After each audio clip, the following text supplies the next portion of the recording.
Hi, my name is Sapphira, and I'm in your African American and Latino people in film and TV. Today I'm doing a reaction video to Bell Hooks' is Paris Burning. I personally really enjoyed Paris is Burning, um, although after reading Bell Hooks' criticism, I think more deeply about what I enjoy about it and why. And so the quote that I chose is to choose to appear as female when one is male is always constructed in the patriarchal mindset as a loss, as a choice worthy only of ridicule. So I want to talk about that quote because it's talking about the idea that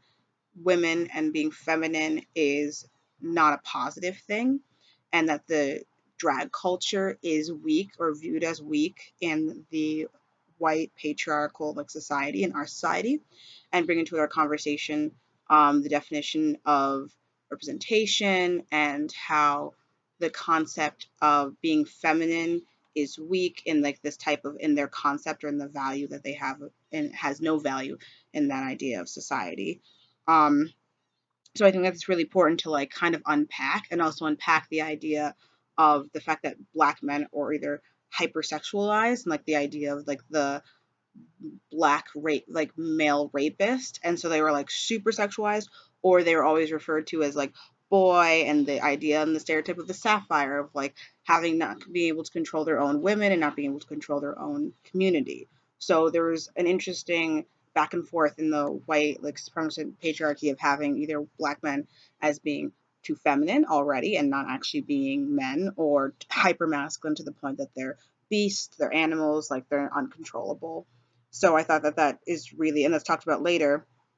in Bell Hooks' piece when she talks about how black men in drag, sometimes how they portray femininity and how that can be problematic, and inside the drag and gay community, talking about how just because you dress in drag and you dress in a feminine way doesn't mean you actually respect real femininity, and at times there is actual animosity towards